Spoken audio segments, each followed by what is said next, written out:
ছোট্ট বন্ধুরা, radio junction নিবেদিত ঠাকুরদার ঝুলিতে তোমাদের সকলকে স্বাগত। এই রবিবারে বিকেলবেলা আমরা তো সকলে হাজির হয়ে যাই ঠাকুরদার কাছে, তাই না? আজকে তোমরা যে গল্পটি শুনবে তার নাম স্বর্গে মোবাইল, যেটি লিখেছেন শিবনাথ মণ্ডল। আর তোমাদের গল্পটি শোনাবেন তোমাদের গল্পদাদু তপন কুমার গোস্বামী।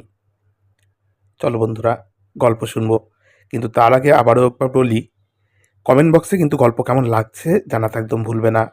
আর অনুষ্ঠানটিকে অতি অবশ্যই শেয়ার করবে, কেমন?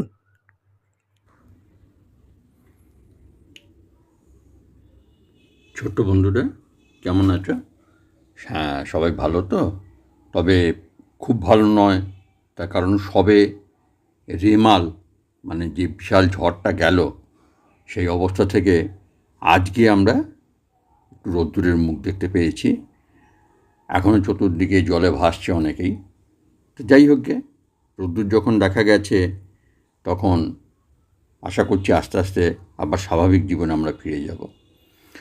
যাই হোক, গল্পের কথায় চলে আসি। আজকে যে গল্পটা তোমাদের শোনানো হবে সেই গল্পটার নাম হচ্ছে স্বর্গে মোবাইল। গল্পটি লিখে পাঠিয়েছেন শিবনাথ মণ্ডল। তার ঠিকানা এখানে কিছু দেননি, কাজে ঠিকানার কথা বলতে পারলাম না। গল্পের নাম স্বর্গে মোবাইল। সরাসরি গল্পে চলে আসছে। কবুরা গ্রামে এক বুড়ি বাস করতেন। এই গ্রামের লোকজন খুব ভালো এবং গ্রামটিও খুব সুন্দর। ওই গ্রামের বুড়িটি অল্প বয়সে বিধবা হয়েছিল, তার কোনো সন্তান ছিল না। তিনি তার একটি ভাইপোকে মানুষ করেছিলেন এবং তাকে বেশ খানিকটা লেখাপড়া করিয়েছিলেন। ভাইপোর নাম বংশীধর। পাড়ার সকলে তাকে বংশী বলে ডাকে। বংশী খুব ভালো ছেলে। গ্রামের কোনো বিচার আচার হলে লোকজন তাকে আগে ডাকত। সে সবার বিচার করে সমস্যার সমাধান করে দেয়। বংশী খুব পরোপকারী ও সুবিচারে দক্ষ ছিল, তাই বুড়ির বংশীর ওপর অগাধ বিশ্বাস ছিল এবং বুড়ি জানত তার বংশী কোনো অন্যায় কাজ করে না। বংশীকে ভালোবাসলেও বুড়ি ছিল কট্টর কঞ্জুস। কাউকে বিশ্বাস না করলেও একমাত্র বংশীকেই বিশ্বাস করত। বংশীর মনে অনেক আশা ছিল গ্রামের মানুষের যাতে উন্নতি হয়, তাই সে মনে মনে ভেবেছিল গ্রামে একটা স্কুল তৈরি করবে, একটা হাসপাতাল তৈরি করবে এবং একটি ধর্মশালা তৈরি করার খুব ইচ্ছে ছিল। কিন্তু অর্থের অভাবে তা সম্ভব হয়নি। মনের ইচ্ছে মনেই থেকে গেছে। বুড়ি খুব কৃপণ, সে কাউকে কিচ্ছু দিত না। বুড়িকে পাড়ার লোকে খুব কৃপণ বলতো।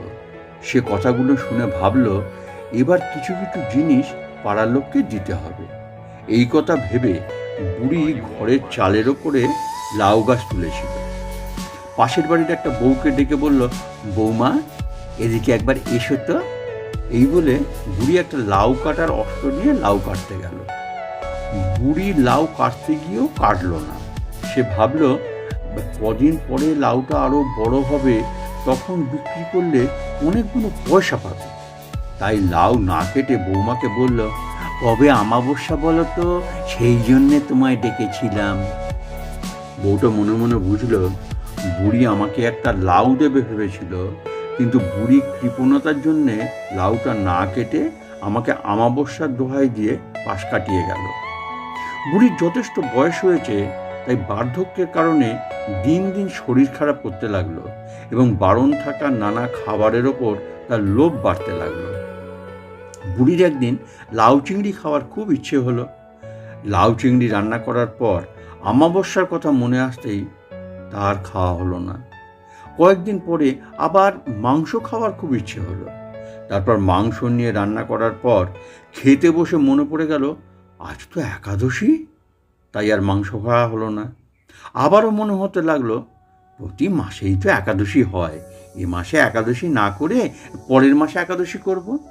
আর যখন মন চেয়েছে তখন আজ মাংস খাবই। কিন্তু বুড়ির একটা মন বলছে খেতে, আর একটা মন বলছে মাংস খেয়ে দরকার নেই। এইরকম ভাবতে ভাবতে বুড়ির আর মাংস খাওয়া হলো না। এইভাবে অনেক কিছুই বুড়ির খেতে মন হয়, অথচ তার খাওয়া হয় না। এইভাবে কিছুদিন পর বুড়ি মারা গেলেন। তখন যমদূতের দূত বুড়ির আত্মা নিয়ে গেল ধর্মরাজের কাছে। ধর্মরাজ বিচার করে দেখলেন বুড়ি অনেক পাপ করেছে, তাই তাকে নরকে যেতে হবে। এই কথা শুনে বুড়ি রেগে ধর্মরাজকে বলল, আমি তোমার বিচার মানব না। ধর্মরাজ বলেন, তবে তুমি কার বিচার মানবে?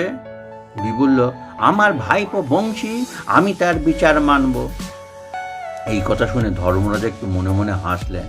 তিনি ভাবলেন, সে তো মানব, সে স্বর্গে কি করে বিচার করবে? তাই একটু মজা করার জন্য বুড়িকে বললেন, বেশ, আমি তোমার বংশীকে স্বর্গে আনার ব্যবস্থা করছি।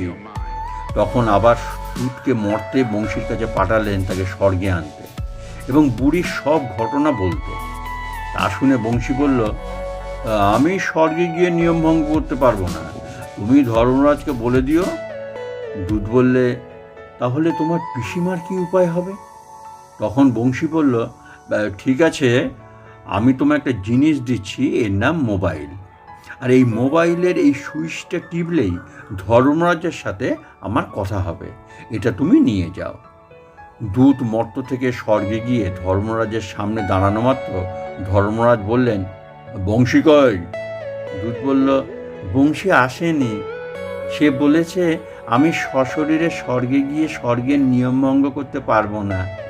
এ কথা শুনে যমরাজ মনে মনে ভাবলেন, সত্যি সে সুবিচারক। তারপর দূত বলল যে বংশী একটা জিনিস পাঠিয়ে দিয়েছে, এর নাম মোবাইল। এই নিন, এই সুইচটা টিপলেই নাকি বংশীর সাথে কথা হবে। ধর্মরাজ বললেন, কি আশ্চর্য, দেখি সুইচটা টিপে। যেই সুইচটা টিপেছে অমনি কুলকুল করে শব্দ হতে লাগলো। তারপর সেটা কানে দেওয়া মাত্র শোনা গেল, হ্যালো হ্যালো। ধর্মরাজ বললেন, আমি সিংহাসনে বসে আছি, কি করে হেলবো? তুমি যা বলার বলো। তখন বংশী বলে, আমার পিসিমা কি পাপ করেছে যার জন্য তাকে নরকে যেতে হবে? ধর্মরাজ বললেন, তোমার পিসি নিষিদ্ধ খাবার জিনিসের ওপর খুব লোভ করেছিল, সেই পাপে ওকে নরকে যেতে হবে। তোমার পিসির অমাবস্যায় লাউ চিংড়ি খাওয়ার লোভ হয়েছিল, আবার একাদশীর দিনে মাংস খাওয়ার লোভ হয়েছিল। সে খায়নি, তবে খাওয়ার লোভ করেছিল, বুঝেছ? সেই পাপে তাকে নরকে যেতে হবে। বংশী বলে, ধর্মরাজ, আমি অনেক পুণ্য করেছি, আমাকে স্বর্গে থাকার ব্যবস্থা করে দিন। ধর্মরাজ বললেন, তুমি কি পুণ্য করেছ যে তোমার স্বর্গে থাকার ব্যবস্থা করতে হবে? তখন বংশী বলল, আমি ভেবেছিলাম গ্রামে স্কুল করে দেব, হাসপাতাল করে দেব, অনাথ শিশুদের জন্য আশ্রম করে দেব, আর এগুলো সব পুণ্যের কাজ। তাই বলছি, আমাকে স্বর্গে থাকার ব্যবস্থা করে দিন। ধর্মরাজ বললেন, আগে করো, তারপরে তো স্বর্গে থাকার ব্যবস্থা হবে, তবেই তো পুণ্য হবে। কিছু না করেই তুমি পুণ্য লাভ করতে চাইছ? বংশী বলল, আমি তো মনে মনে ভেবেছিলাম স্কুল করে দেব, হাসপাতাল করে দেব, অনাথদের জন্য আশ্রম করে দেব, পিপাসার্তদের জলের নলকূপ করে দেব। যদিও এখনো পর্যন্ত করে উঠতে পারিনি, তবে আশা করেছিলাম করব। আমি তো ভেবেছিলাম, তবে আমি কেন পুণ্য লাভ করতে পারবো না? তখন ধর্মরাজ বললেন, আগে এগুলো করো, তারপর পুণ্য লাভ হবে। তুমি কিছু না করেই পুণ্য লাভ করে স্বর্গে থাকতে চাইছো? তখন বংশী বলল, আমার পিসিমা, সেও তো আশা করেছিল, লোভ করেছিল, সে তো খায়নি, তবে তার কেন পাপ হলো? সে না খেয়ে যদি পাপ হয়, আমারও না করে কেন পুণ্য লাভ হবে না? সেই কথা শুনে ধর্মরাজ লজ্জিত হয়ে বললেন, ঠিক আছে, তোমার পিসিমাকে স্বর্গে থাকার ব্যবস্থা করে দিচ্ছি। এই কথা শুনে পিসিমা বংশীকে অনেক অনেক আশীর্বাদ দিলেন। তারপর বংশী ও ধর্মরাজের সঙ্গে মোবাইলে অনেক কথা হলো এবং ধর্মরাজ বললেন, বংশী, তোমার এই যন্ত্রটা তো বেশ ভালো, তোমাদের মর্তে লোকেদের তো খুব সুবিধা হয়। বংশী বলল, দেখুন ধর্মরাজ, আপনারা যদি এই মোবাইল ব্যবহার করেন তাহলে নারদ মুনির অনেক সুবিধা হয়ে যাবে। আর নারদ মুনিকে কষ্ট করে ঢেঁকি চেপে নদ নদী পাহাড় পর্বত পার হয়ে যেতে হবে না। স্বর্গে বসে সে সব খবর দেওয়া নেওয়া করা যাবে। এই ধরনের অনেক রকম জিনিস আছে মর্তে, যা স্বর্গের অনেক কাজের সুবিধা হবে। আমরা মর্ত থেকে ভাবি আপনাদের একটু বিশ্রাম করার সময় নেই। ধর্মরাজের দুয়ারে লম্বা লাইন দিয়ে আছে লোকজন, সব সময় নাওয়া খাওয়ার সময় পান না। তাই বলি, মর্তে যে সমস্ত যন্ত্র আছে তা ব্যবহার করুন, যেমন মোবাইল, কম্পিউটার মাপন যন্ত্র। এসব যন্ত্র ব্যবহার করলে আপনাদের কাজে অনেক সুবিধা হবে। আপনাদের যে দাঁড়ি বাটখারা চাপিয়ে পাপ পুণ্য মেপে বিচার করতে হয়, তাতে অনেক দেরি হয়। কিন্তু কম্পিউটারে সঙ্গে সঙ্গে মাপ বেরিয়ে আসে, কোনো বাটখারা চাপানোর দরকার নেই। কম্পিউটার মেশিন নিয়ে রিমোট টিপলেই সঙ্গে সঙ্গে ইন্টারনেটে সব কিছু দেখা যাবে। এক জায়গায় বসে তখন আপনাদের কত সুবিধে হয়ে যাবে। যেমন 1945 সালে 6ই আগস্ট সকাল 8:15 হিরোশিমায় ও 9ই আগস্ট নাগাসাকিতে আণবিক বিস্ফোরণের কথা আপনাদের মনে আছে তো? তাই বলি, এই ধরনের জিনিস তৈরি থাকলে অসুরেরা আর কোনো দিন স্বর্গ দখল করতে আসবে না, কারণ রিমোট টিপলেই অসুর সব শেষ হয়ে যাবে।